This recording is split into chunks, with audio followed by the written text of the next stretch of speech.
أما بعد فقد قال الله تبارك وتعالى في كلامه المجيد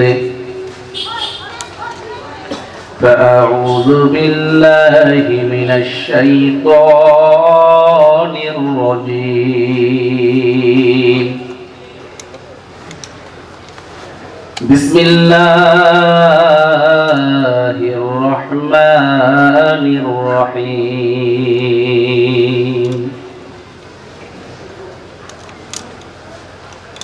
إنما المؤمنون الذين إذا ذكر الله وجلت قلوبهم وإذا تليت عليهم آياته زادتهم إيمانا وعلى ربهم يتوكلون وقال رسول الله صلى الله عليه وسلم إني بعثت لأتمم مكارم الأخلاق وقال عليه الصلاة والسلام تركت فيكم أمرين لن تضلوا ما تمسكتم بهما كتاب الله وسنة رسوله وقال عليه الصلاة والسلام إن العلماء ورثة الأنبياء أو كما قال عليه الصلاة والسلام اللهم صل على سيدنا ونبينا وشفينا وحبيبنا ومولانا محمد صلى الله عليه وعلى آله وأصحابه وبارك وسلم شغل الزبان كلك مولا فاكر ذكر كري لا إله إلا الله زور لا إله إلا الله زور لا إله إلا الله لا إله إلا الله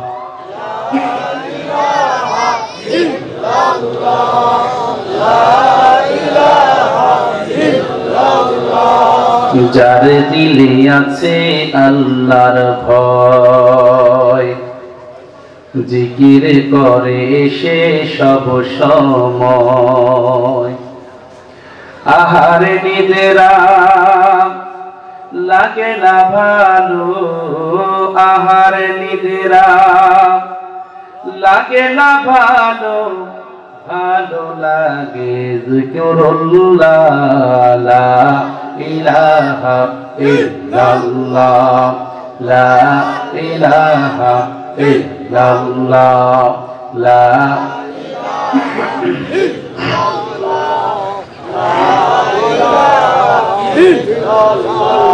لا إله إلا الله محمد رسول الله صلى الله عليه وسلم الحمد لله মিজাননগর বাইতুস সালাহ জামে মসজিদ এর নির্মাণ প্রকল্পের উদ্বোধন উপলক্ষে 13তম বার্ষিক ওয়াজ ও দোয়ার মাহফিলের সম্মানিত সভাপতি অত্র এলাকার কৃতি সন্তান বিশিষ্ট আলেমে দ্বীন আমাদের শ্রদ্ধেয় বড় ভাই হাফেজ মাওলানা মুফতি ওবায়দুল্লাহ দামাত বারাকাতুহুম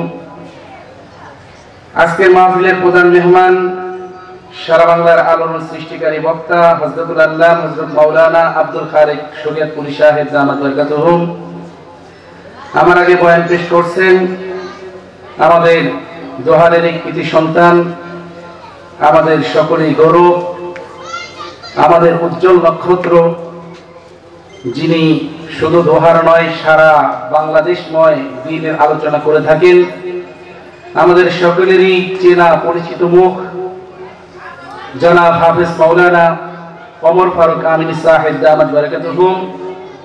বয়ান করছেন হযরত মাওলানা মুফতি বেলাল হোসেন মাহমুদী সাহেব দামাত বারাকাতুহুম। বাদ মাগরিব বয়ান পেশ করছেন হাফেজ মাওলানা মুহিবুল্লাহ সাহেব দামাত বারাকাতুহুম।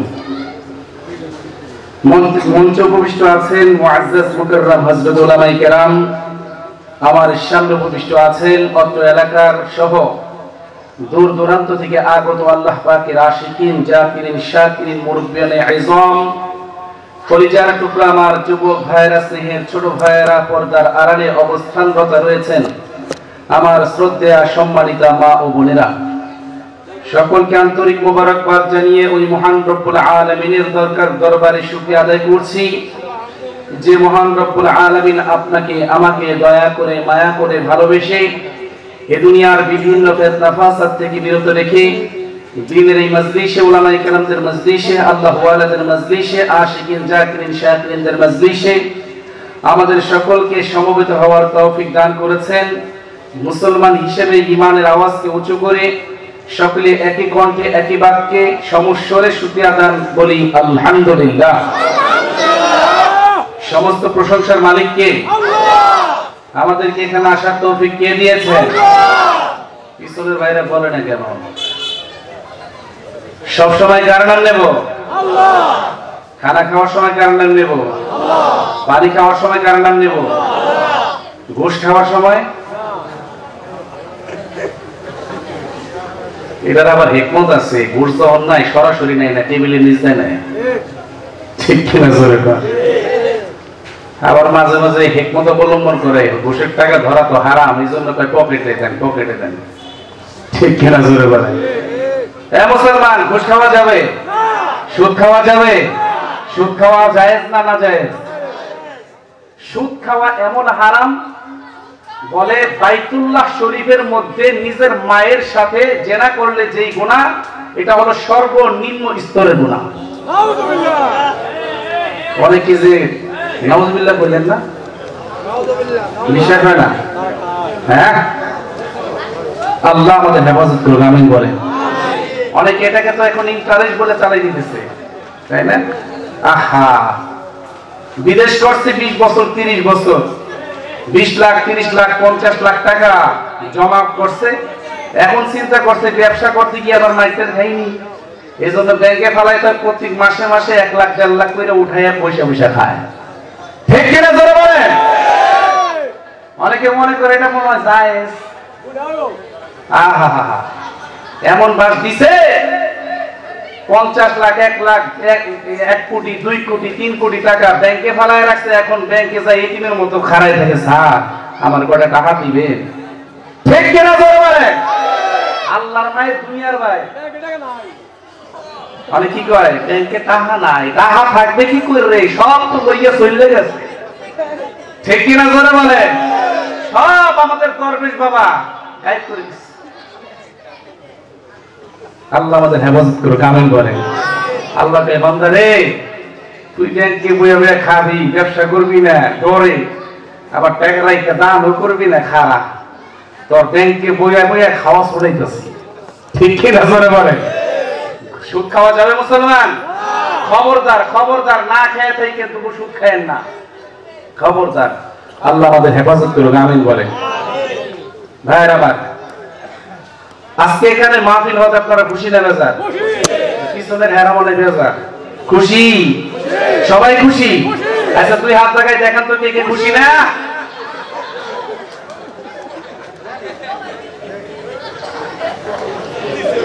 এক বক্তায় কয় কে কে জাহান্নামে যাবেন, এক মুরব্বি আল্লাহু আকবার, চাচা জাহান্নামে যাবেন, কয় না, হাত লাগাই কয় আমি তো জানি হুজুররা যা কয় সব ভালো কথাই কয়, হুজুররা কি কয় না কয় এটা খেয়াল দেখে শুনতে হবে, ঠিক কিনা জোরে বলেন?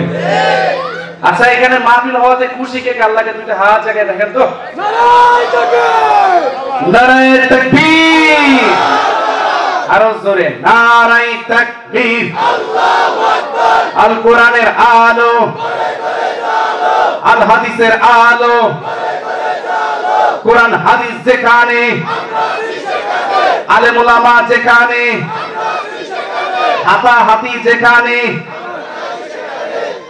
অনেকে কয় হুজুর এটা কি কইলো আছে আছে আছে মাওলানা ইলিয়াস রাহমাতুল্লাহি আলাইহি বড় আশা নিয়ে তাবলীগের কাজ বের করছিলেন আমুন নাসদেরকে আলেমদের সাথে মিলাইয়া দেওয়ার জন্য, কিন্তু আমাদের এক শ্রেণীর হাতাহাতি ভাই এরা বলে আলেমদের কাছে যাইবা না।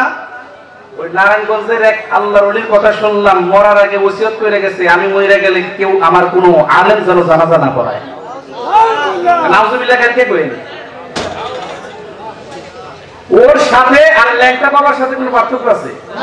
কথা কয় না, পার্থক্য আছে।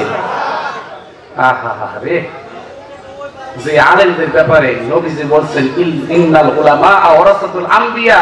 এই উম্মত ভালো করে শোনো, আমি সারা জীবন থাকবো না, আমার ওয়ারিস হিসেবে উলামায়ে কেরামদেরকে রেখে গেলাম। এই উলামায়ে কেরামদের সাথে যদি তুমি মুসাফা করো, মনে করবে আমি নবীর সাথে মুসাফা করো না।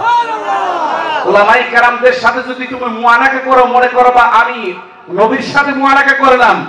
উলামায়ে কেরামকে যদি মুহাব্বত করো, মনে করবা আমি পয়গম্বরকে মুহাব্বত করলাম। আল্লাহু আকবার জোরে বলেন। আলেমদের বিরোধিতা করা যাবে? কথা বলেন, করা যাবে? আলেমদের মর্তবা কেমন? আহা, আপনি ভাবছেন আলেমদের বিরোধিতা করে, আলেমদের বিরুদ্ধে ষড়যন্ত্র করে আপনি দ্বীনের কাজ করবেন? আলেমদেরকে মাইনাস করে যদি দ্বীনের কাজ করতে যান, আল্লাহর কাছে নট এলাও। ঠিক কিনা জোরে কর? এই আপনি দাগ করে ফেলাইতে পারেন, আপনার এক নাম্বার গজব হবে। আপনি খাতা কলমে লিখে রাখেন, আলেমদের বিরোধিতা যদি আপনি করেন, এক নাম্বার আপনার গজব হবে, আপনার মৃত্যুর সময় কালেমা নসিব হবে না। খবরদার, আলেমদের বিরুদ্ধে যায়েন না, আলেমদের সাথে থাকেন, মুহাব্বত করেন। কারণ কি জানেন, আল্লাহর রাসূল বলেন কিয়ামতের কঠিন ময়দানে একজন হাফেজ সাহেবকে আল্লাহ তাআলা 10 জন জাহান্নামের আসামি অর্ডার হয়ে গেছে, জাহান্নামের দিকে গলায় শিকল লাগায় টেনে টেনে নিয়ে যাইতেছে। ওই রকম 10 জন জাহান্নামের আসামিকে সুপারিশ করে মালিকের জান্নাতে নিয়ে যাবে। সুবহানাল্লাহ। সেই অধিকার আল্লাহ দিয়ে দিবেন। আর একজন আলেম, সে একজন, দুইজন, তিনজন নয়, অসংখ্য অগণিত জাহান্নামের আসামিদেরকে টেনে টেনে সুপারিশ করে মালিকের জান্নাতে নিয়ে যাবে। সুবহানাল্লাহ। আর যদি আলেমদের বিরোধিতা করেন, আল্লাহ আমাদের হেফাজত করুন। আমিন জোরে বলেন, জোরে বলেন নারাই তাকবীর, আল্লাহু আকবার। আলেম ওলামা যেখানে, এই আওয়াজ কমে গেল কেন? আলেম ওলামা যেখানে, কোরআন হাদিস যেখানে, মদ গাঁজা যেখানে, ইয়াবা ফেন্সিডিল যেখানে, বিড়ি সিগারেট যেখানে, আল্লাহ কবুল করুক। আমিন বলেন, আরো জোরে বলেন আমিন। এরা মনে করছে আলেমদের সাথে বিরোধিতা কইরা এর অনেক কিছু হয়ে যাবে, কিন্তু চান্দ এরা জানে না যে আমি যদি ডালে ডালে হাঁটি, আলেম হাঁটে পাতার শিরায় শিরায়। ঠিক কিনা জোরে কর? আলেমদেরকে আল্লাহ এমন কিছু বুদ্ধি দান করছেন, উপস্থিত জ্ঞান দান করছেন, যেটা সাধারণদেরকে আল্লাহ তাআলা দেন নাই। ইমাম আবু হানিফা রাহমাতুল্লাহি আলাইহি, উনি যখন ছোট্ট মানুষ, ওনার নাম হলো নোমান। নাম কি? ওয়াজবনারে জোরে কর, নাম কি? নোমান। নোমান, নোমান ছোট্ট মানুষ, কিতাবখানায় পড়ে, ছোট্ট অবস্থায় মোটামুটি বয়স অনুযায়ী অনেক তাড়াতাড়ি জালালাইন জামাতে উঠে গেছে। মানে বাদশাহ, ওই জামানার বাদশাহ রাত্রিবেলা ছাদের উপর গিয়া গল্প করতেছে, বড় লোকে আর চাঁদ দেখতেছে। কি বলেন, এরকম গল্প করেন না আপনারা মাঝে মাঝে? বসে বসে চাঁদ দেখতেছে আর কইতেছে, এই হ্যাঁ রে 14ই পূর্ণিমা, কি বলে পূর্ণিমার চাঁদ, এত সুন্দর চাঁদ। খ খ করতেছে, বিবিরে দেখো চাঁদটা কত সুন্দর। হ্যাঁ অনেক সুন্দর তো। হ্যাঁ যত সুন্দরই হোক, তোমার চেহারা বেশি সুন্দর না। বউরে কি কয়, তোমার চেহারা বেশি সুন্দর না। কয় তুমি আমার পাম দিও না তো। মানুষ কোন দিকে চাঁদের চেয়ে বেশি সুন্দর হয়। এই চাঁদ উঠছে, সারা পৃথিবী আলোকিত হয়ে গেছে, আর তোমার বউ ঘরে গেলে তো ঘরে আলোকিত হয় না। তুমি আমার পাম দেও। আমি বুঝি না, বুঝি না। দেখ আমি পাম দিই না, সত্যি সত্যি তুই চাঁদের চেয়ে বেশি সুন্দর। অন্য কোনো পেশা থাকলে পারো তো। কি কো তুমি? হ্যাঁ আমি যা কইছি তাই। তুমি এই পৃষ্ঠা উল্টাও তো, অন্য কথা কও। আমি কইছি তুই ওই চাঁদের চাইতে বেশি সুন্দর, যদি সুন্দর বেশি না হয় তাহলে তুই 3 তালাক।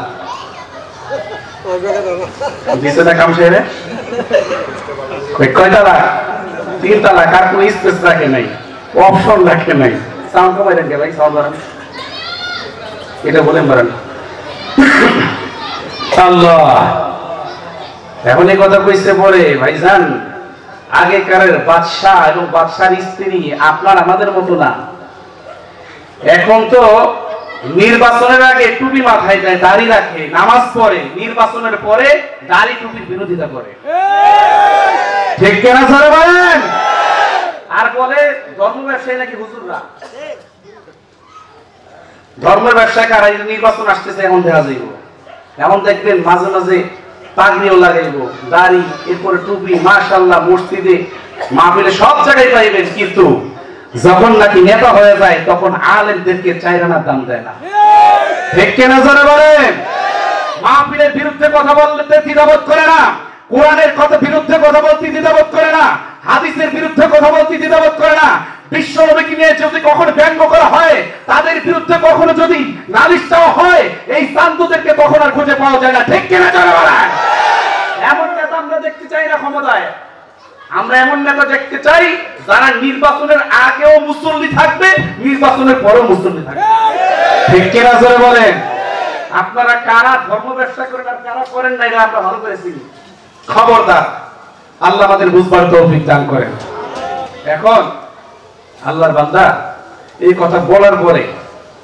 এমন বউ কয় বলো তুমি যে কইছো 3 তালাক তালাক তো 3 হয়ে গেছে কারণ তাদের চাইতে মানুষ কেমনে বেশি সুন্দর হয় এখন জানাই ভাই এই কি করলাম তালাক দিয়েছিলাম একটা দিয়েছিলাম এক লগে দেখে 3টা মেরে দিলাম কামটা হইলো কি কয় বোন তোর লগে আমি দুষ্টামি করে কইছি তুমি দুষ্টামি করে কাও যাই করে কাও তালাক হয়ে গেছে এবার টেনশনে পড়ে গেছে আলাদা রুমে শুইছে পরের দিন সকালবেলা বাগদাদ শহরের বড় ইফতা মাদ্রাসায় গেছে হুজুর একটা ফতোয়া লাগবে কি ফতোয়া আমি তো জোশের ঠেলায় হুশ হারাই আমার বউরে তো 3 তালাক দিয়ে দিছে আমার বউ আছে না গেছে বউরে আলাদা করছেন নাকি হওয়া করছে আপনার বউ শেষ ফিউজ হয়ে গেছে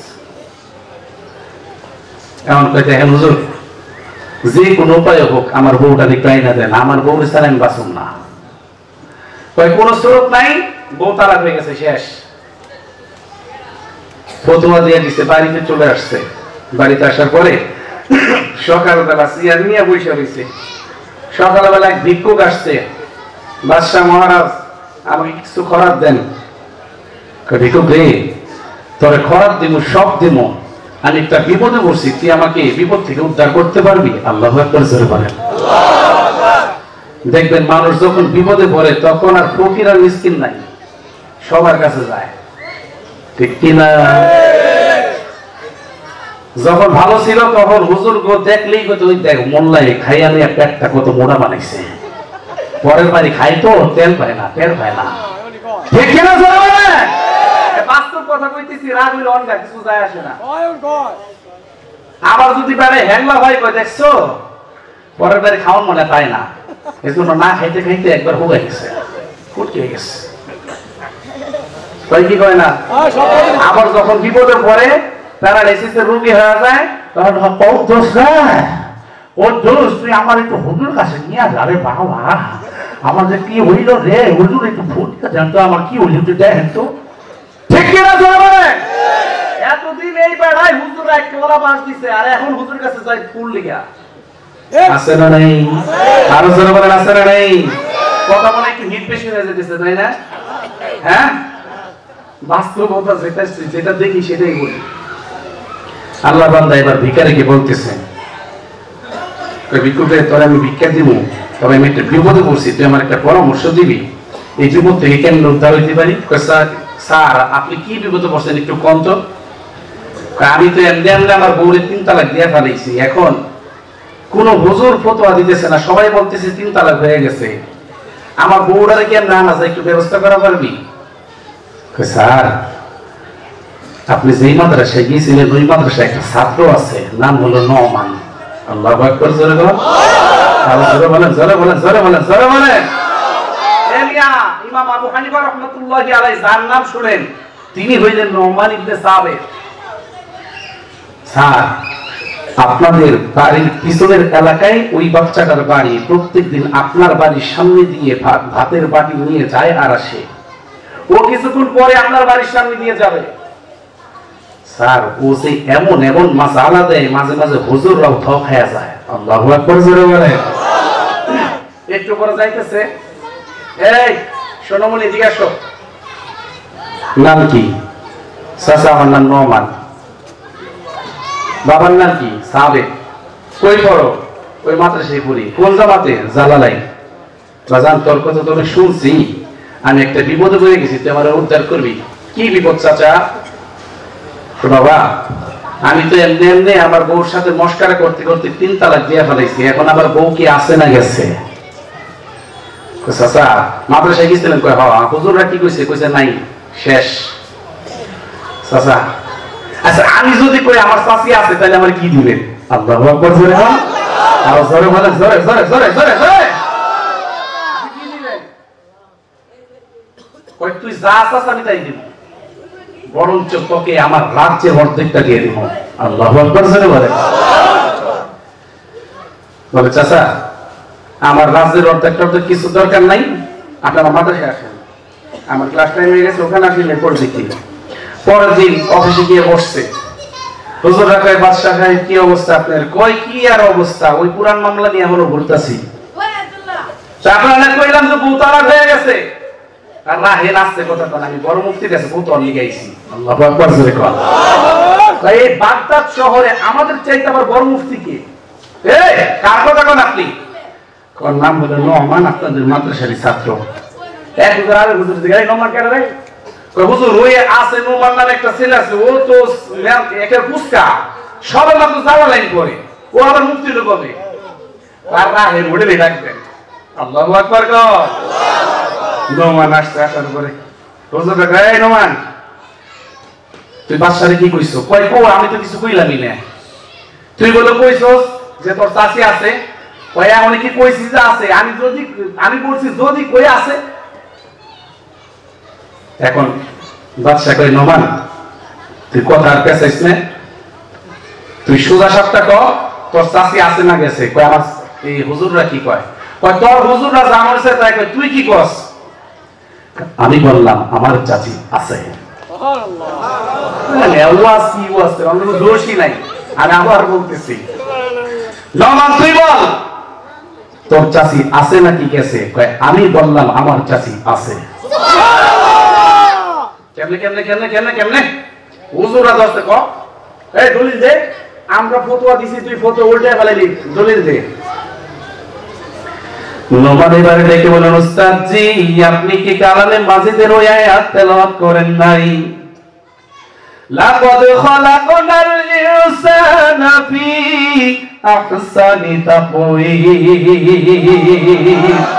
কিসের চন্দ্র কিসের সূর্য, কিসের চন্দ্র কিসের সূর্য, কিছুই সুন্দর নয়, সবচেয়ে বেশি সুন্দর মানুষ আল্লাহ তাআলা কয়, সবচেয়ে বেশি সুন্দর মানুষ আল্লাহ তাআলা কয়। বলে উস্তাদ জি আমার আল্লাহ বলছেন সবচাইতে বেশি সুন্দর করে আমি মানুষ বানাইছি। ও উস্তাদ জি আপনি কি ওই আয়াত তেলাওয়াত করেন নাই গো? বাজার এই কথা শোনার সাথে সব উস্তাদরা থক হয়ে গেছে। যে উস্তাদে তাফসিরে জালালাইন পড়াইছে তিনি কান্নায় জর্জরিত হয়ে গেছেন। নোমান রে তোকেই তো আমি এই আয়াতের তাফসির পড়াইছি, বাবা আমার জেহেন থেকে ছুটে গেল, তুই কেমনে মনে রাখলি রে? হঠাৎ করে এক উস্তাদ থেকে বলে আপনারা সবাই শোনেন, আমার এই ছাত্র কোনো সাধারণ ছাত্র না, এই ছাত্রর সাথে আমার আল্লাহর সাথে সরাসরি সম্পর্ক। সাথে সাথে বাজান নোমান ইবনে সাবেত চিন্তা করছে উস্তাদরা তো এখন লজ্জিত হয়ে যাচ্ছে, সাথে সাথে ডেকে বলে বাদশা আপনি ভাবছেন আমার হুজুর এই মাসলা জানে না? আল্লাহু আকবার কর। আপনি ভাবছেন আমার হুজুররা জানে না? আমার হুজুররা দেখাইলো আমার ছাত্ররা এত বড় বড় মাসালা দিতে পারে, না জানি এই মাদ্রাসার হুজুররা না জানে কত বড় মাসালার উত্তর দিতে পারে। বাজান বাদশা ডেকে বলে নোমান রে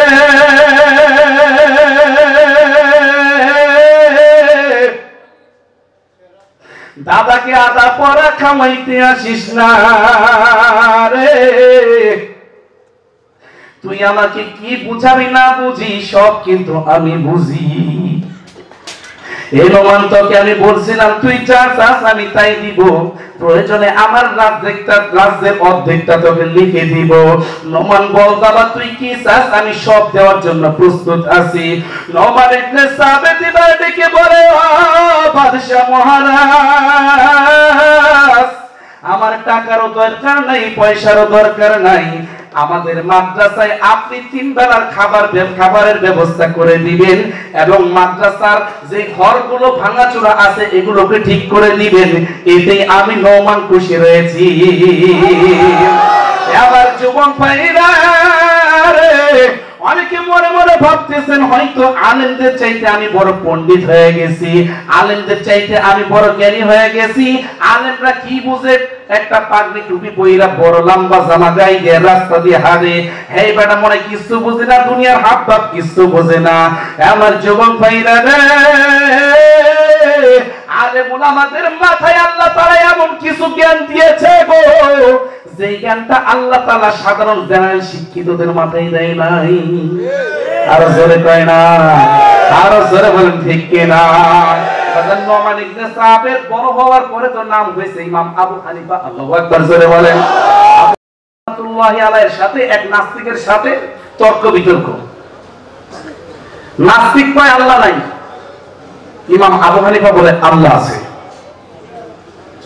মুসলমান এবং খ্রিস্টানদের সাথে, নাস্তিকদের সাথে, মুসলমান এবং নাস্তিকদের সাথে কেমন যেন তর্ক বিতর্ক শুরু হয়ে গেল।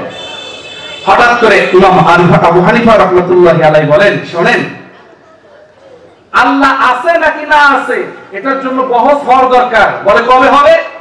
বলে পদ্মা নদীর তীরে। কথার কথা বললো, ওইটার পদ্মা নদী ছিল না, পদ্মা নদীর তীরে, নদীর ওই পারে চরের ভেতরে প্রতিযোগিতা হবে, বহস হবে, সেখানে প্রমাণ হবে। আপনারা প্রমাণ করবেন আল্লাহ নাই, আমি প্রমাণ করব আল্লাহ আছে। যদি আমি প্রমাণ করতে পারি আল্লাহ আছে, আপনারা কালিমা পড়ে মুসলমান হবেন তো? বলে হ্যাঁ, কালিমা পড়ে মুসলমান হয়ে যাব। আল্লাহু আকবার, জোরে বল। সময় দিছে সোমবার সকাল 8টায়। এখন সবাই বৈশা রইছে, এলাকার সব মুসলমানেরা চিন্তায় বিভোর। ইমাম আবু হানিফা যদি এইবার নাস্তিকদের সাথে হেরে যায় তাহলে তো আমাদের ইসলাম নিষ্পেষিত হয়ে যাবে, মুসলমান আর থাকবে না, মুসলমানদের বিরুদ্ধে ইসলাম স্টিম রোলার চালানো হবে। এখন কি হবে? বেজান যখন নাকি বহসের সময় চলে আসছে, সকাল 8টা বেজে গেছে, লোকজন সব উপস্থিত, কিন্তু ইমাম আবু হানিফা নাই। 9টা বেজে গেছে, ইমাম আবু হানিফা নাই। 10টা বেজে গেছে, ইমাম আবু হানিফা নাই। এবার নাস্তিকরা ডেকে বলে, মুসলিমেরা রে, তোমাদের ইমাম আবু হানিফা মনে হয় হেরে গেছে, তার কাছে কোনো প্রমাণ নাই যে আল্লাহ বলতে কেউ আছে, এই জন্য তোমাদের উস্তাদ আমাদের কাছে আসে নাই। বলে ইসলাম শেষ, এখন থেকে সবাই নাস্তিক হয়ে যাও। সবাই চেয়ার থেকে উঠবে, বাজান ভালো করে শোনেন, চেয়ার থেকে উঠবে, দূর থেকে দৌড়ে বলতেছে, বহেন, আইতেছি, বসেন। আল্লাহু আকবার, জোরে বল। বসেন, আসতেছি। আসার বলে, এই আবু হানিফা, প্রতিযোগিতা বলো, বহস বলো, পরে হবে, তবে আগে বলো তুমি নিজে টাইম দিলে সকাল 8টায়, তুমি এখন 10টা বাজে আসছো কেন? শুনেন আমার কয়েকটা কথা শুনেন, এরপর যা কর কই। কি আমি যখন আসতেছিলাম, নাস্তিকদের দাবি আল্লাহ বলতে কিছু নাই, বুঝতে ভালো করে। আর ইমাম আবু হানিফা রাহমাতুল্লাহ আলাইহির কথা হলো আল্লাহ বলতে কেউ আছে। এবার ইমাম আবু হানিফা রাহমাতুল্লাহ আলাইহি বলে, দেখেন আমি তো রওনা মোটামুটি ফজর পরেই দিছিলাম, নদীর পাড়ায় এদিকে কি একটা নৌকাও নাই। পরে কেমনে কি হইলো? আমি দেখলাম মোটা তরতাজা একটা গাছ একা কাইতে গেল, কাটার পরে সবগুলা ফের তক্তা হয়ে গেল, তক্তা থেকে একা দেখি নৌকা হয়ে গেল। নৌকা হওয়ার পরে দেখি নদীর কিনারে নেমে গেল। নদীর কিনারে নামার পরে আমি যখন পা রাখলাম, একা একা ভাসিয়ে আমাকে এইখানে নিয়ে আসলো। নাস্তিকরা এই কথা শোনার পরে সবাই হা হা করে হাসা শুরু করছে। কাজ কোনোদিন একা একা কাটতে পারেনি, একা একা তক্তা হইতে পারেনি, মিস্ত্রি ছাড়া কোনোদিন নৌকা হইতে পারেনি, মাঝি ছাড়া কোনোদিন এই পারে আনতে পারেনি। ইমাম আবু হানিফা বলে, একটা কাজ যদি একা একা পড়তে পারে না, একা একা যদি নৌকা না হইতে পারে, মাঝি ছাড়া যদি একা একা না চলতে পারে, উল্কায়নাত সারা পৃথিবীটা একা একা কেমনে চলবে? নিশ্চয় এই পৃথিবী চালানোর জন্য একজন রয়েছেন, তিনি কে? আর জোরে বলেন, তিনি কে? এই কথা বলার পরে নাস্তিকরা হায় হায় হায়, বাসটা যে এমনি দিবেন হে তো আমি চিন্তা করিনি, কবে নাকি? এই কথা শোনার সাথে সাথে পণ্ডিতেরা বিভিন্ন যুক্তি দাঁড় করানোর চেষ্টা করে, কিন্তু অন্যান্য নাস্তিক যারা আছে বলে আমাদের আর কোনো প্রমাণের দরকার নাই, আমরা সকলে পড়ে নিলাম লা ইলাহা ইল্লাল্লাহু মুহাম্মাদুর রাসূলুল্লাহ। আল্লাহু আকবার, জোরে বল। সাথে সাথে দলে দলে দলে দলে নাস্তিকেরা কালেমা পড়ে মুসলমান হয়ে যায়। হুজুরদের যে বুদ্ধি, হুজুরদের যে জ্ঞান আল্লাহ তাআলা দিয়েছেন, এটা অনুমান করা যাবে না, অনুমান করা যাবে না। এক বাদশা পণ্ডিত, কিছু লোক আছে দেখবেন টাকা পয়সা যখন হয়ে যায়, ক্ষমতা যখন পাওয়া যায়, তখন খালি মাথার মধ্যে কিরকিরাইতে থাকে, কি পেয়ে কি করবে, ঠিক কিনা জোরে বল। খালি কেমন যেন ওর মানে শয়তানি খুঁজাইতে থাকে, কি পেয়ে কি করবে। এমন এক বাদশা, ওনার শয়তানে কামড়াইতেছে, কুচাইতেছে, হঠাৎ করে কয়, ওই আমার একটা শখ জাগছে রে। কয় কি শখ? কয় আমি নতুন একটা কথা শুনতে চাই। কি নতুন কথা? কয় নতুন কথা যে আমাকে শোনাইতে পারবে তাকে আমি রাজ্যের অর্ধেক দিয়ে দিব। এখন এই কথা শোনার পরে সব কবিরা মিটিং এ বসছে, নতুন কবিতা বানায় বাদশারে শোনায় দিব, রাজ্যের অর্ধেক দিয়ে দিব।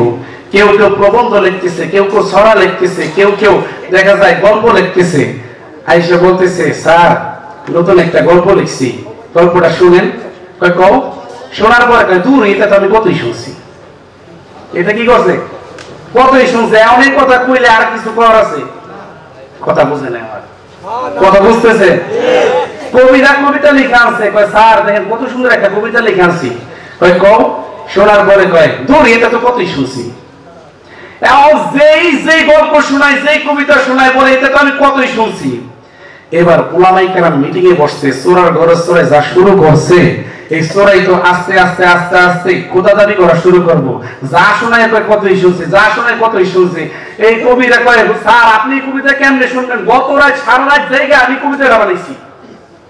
তাও কি কয়, এ তো আমি কতই শুনছি। এবার ওলামায়ে কেরাম মিটিং এ বসছে, এই সূরার একটা সাইজ করার দরকার। হঠাৎ করে এক মসজিদের মুয়াজ্জিন ডাক দিয়ে কয়, আমি সূরার সাইজ করুম, আমি সূরার সাইজ করার জন্য আছি। কয় তুমি পারবা? হ্যাঁ।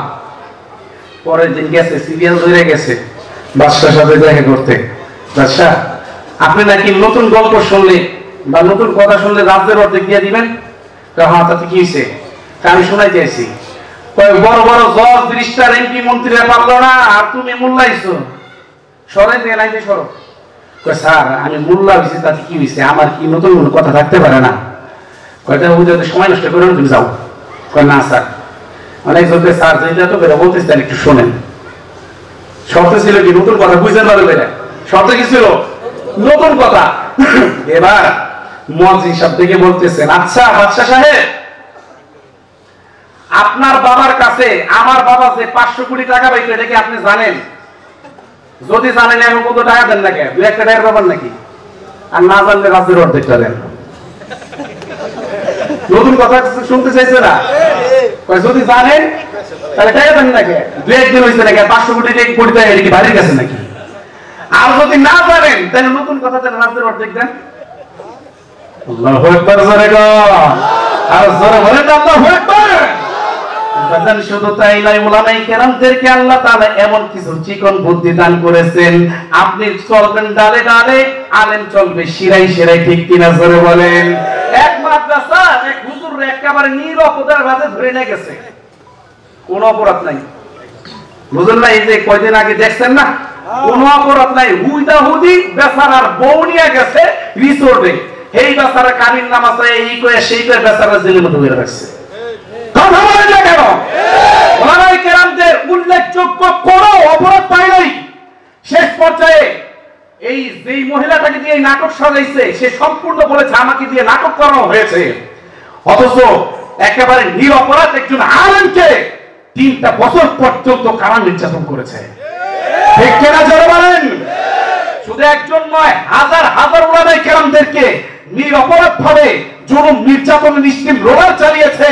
আমার মন বলে এই সমস্ত উলামায়ে কেরামের চোখের পানি তাহাজ্জুদের সময়ের আহাজারি, এই আহাজারি যখন আল্লাহর দরজা পর্যন্ত চলে গেছে, তখন এই বেঈমানকে, এই নাস্তিককে, এই ফ্যাসিস্ট সরকারকে আল্লাহ তাআলা লাঠি দিয়ে তাড়িয়ে দিয়েছে। ঠিক কিনা জোরে বলে? আল্লাহর মাইন, কথা বলেন, আল্লাহর মাইন, আল্লাহর মাইন। উলামায়ে কেরামদের সাথে বেয়াদবি করবেন, ওই যে ঐশীর কথা শুনছেন, ঐশী আর বাপের যে নিজের হাতে জবাই করছে, আর বাপে ছিল পুলিশ অফিসার, ওই পুলিশ অফিসার আল্লামা হাটহাজারী মাদ্রাসার মুহতামিম হেফাজত ইসলামের আমির আল্লামা জুনাইদ বাবুনগরী রহমাতুল্লাহি আলাইহিকে যখন নাকি অন্যায় ভাবে ধরে নিয়ে গেল, এইভাবে দাড়ি ধইরা দাড়ি টানতেছিল এত বড় একজন আলেমকে, তখন হুজুর বলছিলেন দেখ আমার দাড়িগুলো ছাড়, নবীর সুন্নত নিয়ে দুষ্টামি করিস না, তাও ছাড়ে নাই। তখন হুজুর বলছিলেন আল্লাহর কাছে বিচার দিয়ে দিলাম, তোর বিচার আল্লাহ করবে। রাজান 1 সপ্তাহ যাওয়ার পরে তার নিজের মেয়ে নিজের হাতে তাকে জবাই করছে। আল্লাহু আকবার জোরে বলেন। এই দ্বীনের সাথে দুষ্টামি করেন না, খবরদার, দ্বীনের সাথে দুষ্টামি করতে যান না। আর হুজুররা একেবারে হুদাহুদি ধরে নিয়ে গেছে, দূর পরে মুহতামিম সাহেব আসছে, আয়েশাকে কি হইছে, ছাত্র দেখে কাঁদতেছে, কই হুজুর আমাদের নাজেম সাহেব হুজুর ধরে নিয়ে গেছে। কে নিয়ে গেছে? পুলিশে। দৌড়ায় থানায় গেছে, থানায় গিয়ে শুনে যে চালান করে দিছে, দৌড়ায় কোর্টে গেছে, কোর্টে দেখে কোর্টে বড়ায় ফেলাইছে। এখন এই হুজুরের বিরুদ্ধে 2-3 জন উকিল, সব হুজুরের বিরুদ্ধে, হুজুরে একা। হয় হুজুর আপনি এটা করছেন, কোন আপনি এটা করছেন, কয় না আমি তো করি না, কোন করছি, এইভাবে বেটার সাথে যারা শুরু করছে। কারণ মুহতামিম সাহেব গিয়ে দেখে হুজুরে একা, বাকি সব এক পক্ষে। এখন জজ সাহেবের কাছে গিয়ে কয়, জজ সাহেব আমার একটা কথা ছিল। কি কথা? দেখেন আমার হুজুর একেবারে নিরীহ মানুষ, কোনো অপরাধ নাই, এই বেচারা হুদাহুদি ধরে নিয়ে আসছে। কয় এই বেড়া যে একটা উকিল ধরবে এই সময়টাও পায় নাই, তাহলে যেহেতু উকিল ধরার সময় নাই, আদালতে যেহেতু উঠাইয়া ফেলাইছেন, আমাকে যদি 2-একটা কথা বলার সুযোগ দিতেন তাহলে আমি হুজুরের পক্ষে বলতাম। আল্লাহু আকবার। এখন উকিল মনে মনে চিন্তা করতেছে এইবারে কথা কইলে তো পরে তো পক্ষে লোক হয়ে যাব। সাহেব দেখেন এবারে শার্ট নাই, শুট কোট টাই নাই, কিছুই নাই, ওকালতি সার্টিফিকেট নাই, এবারে দেখেন ওকালতি করতে এগো এত তার কোনো পারমিশনে নাই, সুতরাং তাকে সময় দেওয়া যাবে না। হ্যাঁ হুজুর কয় দেখেন আমার 1-2 মিনিট সময় দেন, হুজুরের পক্ষে কথা কমো। আর উকিল ধরবে নিয়ে ধরছে, এই হুজুর আপনি ওকালতি করছেন জীবনে? কয় না। তাহলে আপনি ওকালতি করতে আসছেন, আপনার শুট কোট কই, টাই কই, সার্টিফিকেট কই? কয় দেখেন আমার কিছু নাই, আমার একটু সময় দিতে কন। এখন ওনারা মনে মনে চিন্তা করতেছে জজ সাহেব তো তাবলিগ করে, দিলে নরম, আবার সময় দিয়েই দেয়নি। তো জজ সাহেব হ্যাঁ সময় দিবেন তো একটা কথা বলার সময় দিলেন, আমরা তাকে জিজ্ঞেস করবো আপনার হুজুর এই কাম করছে, হইলে করবো, করলে করবো হ করছে, নাইলে করবো না করে নাই, একটা কথা বলতে পারবে। এখন হুজুর কয় বাদশা সময় যেহেতু দিবেন তাহলে একটু ভালো করে দেন। এই হানা দিয়ে কথা কওয়া যায়নি। উকিল দেখো এই যে কইছিলাম আপনি বুঝুন মানুষ ওকালতি পড়েন নাই, কিছু করেন নাই, আপনি কিছু কইতে পারবেন না, এর দিকে কইছিলাম। এখন হুজুরে ডেকে বলে আচ্ছা হানা দিয়ে আপনারা কথা বলতে পারবেন? হ্যাঁ অবশ্যই পারবো, কারণ আমরা ওকালতি করছি। আচ্ছা রেডি হন তাহলে আমার সাথে কথা বলেন। ঠিক আছে। এবার হুজুর এবং উকিল দুইজনে লাগছে।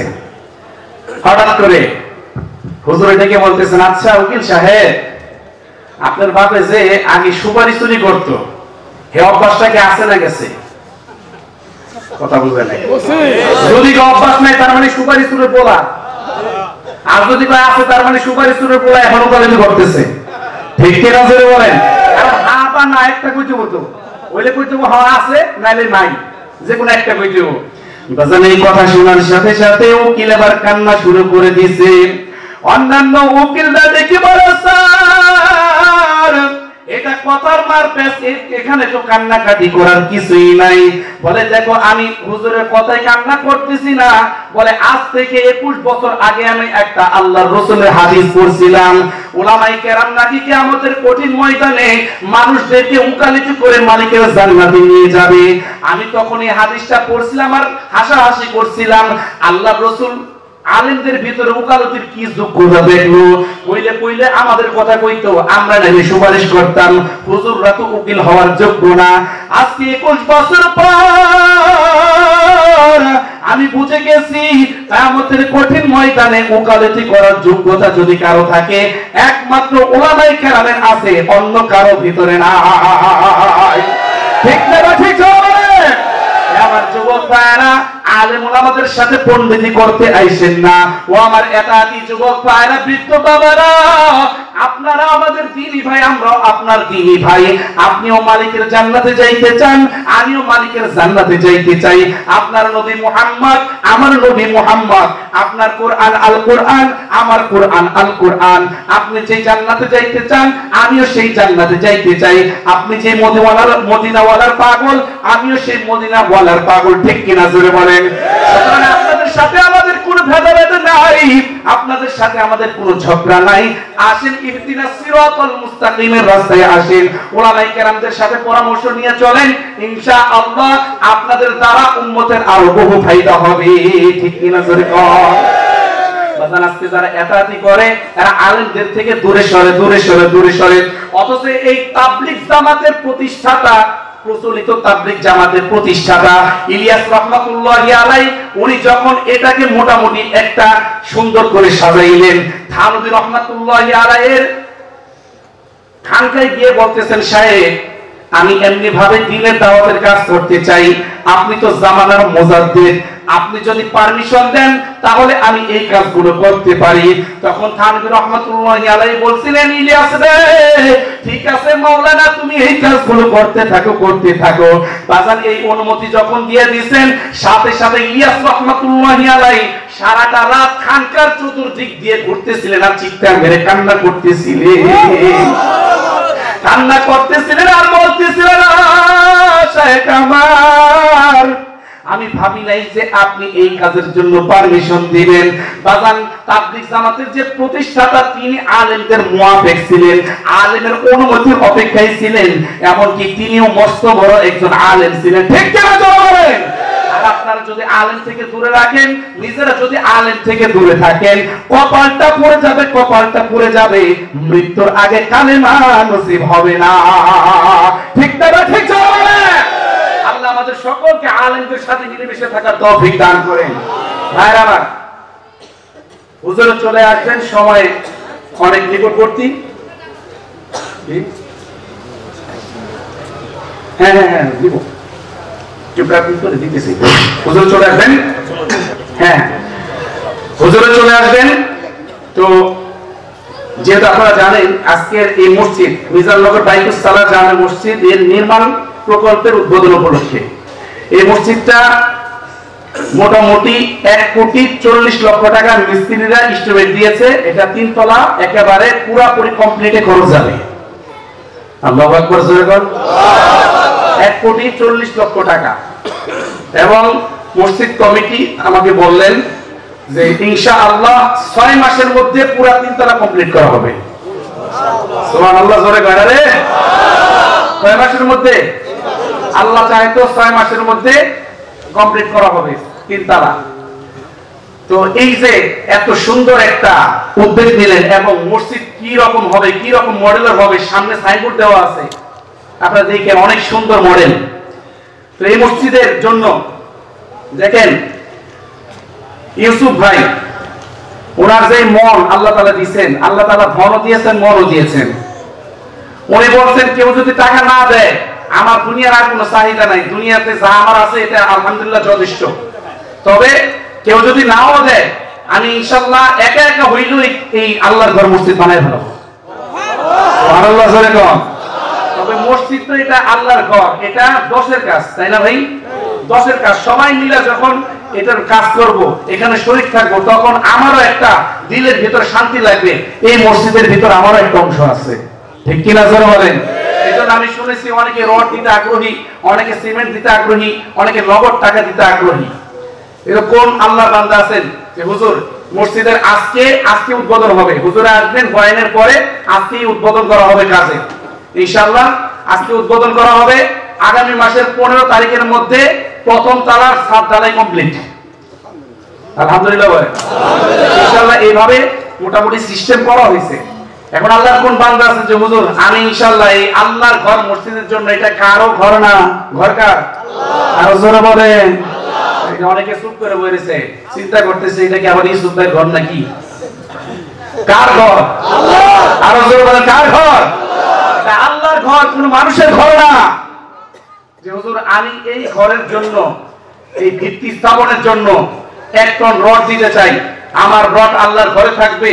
এই আল্লাহর ঘর 100 বছর 200 বছরও থাকতে পারে, যতদিন থাকবে, যতদিন মানুষ নামাজ পড়বে আমার আমল নামায় সওয়াব যাইতে থাকবে। নবীজি বলেন মান বানা লিল্লাহি মাসজিদান বানাল্লাহু লাহু বাইতান ফিল জান্নাহ, যেই ব্যক্তি দুনিয়ার জমিনে আল্লাহর ঘর মসজিদ নির্মাণ করবে, আল্লাহ তাআলা তার জন্য জান্নাতে একটা ঘর বানাই দিবে। সুবহানাল্লাহ। কোন আল্লাহর বান্দা আছেন যে হুজুর আমি 1 টন রড ইনশাআল্লাহ দেব? ৮৭,০০০ টাকা 1 টন রড। কে আছেন 1 টন রড দিবেন ইনশাআল্লাহ? কোন আল্লাহর বান্দা আছেন 1 টন রড দিবেন ইনশাআল্লাহ? সর্বপ্রথম কে হাত জাগাবেন যে হুজুর আমি ইনশাআল্লাহ 1 টন রড দিব আল্লাহর ঘর মসজিদের জন্য?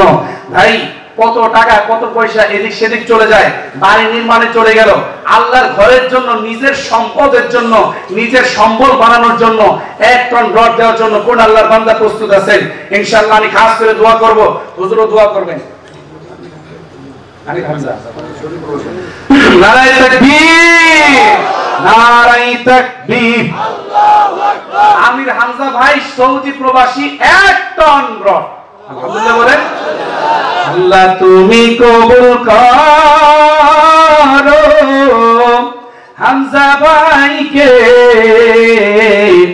মাফ করিয়া উঠাইও হাসরে আমিন। জোরে বলেন।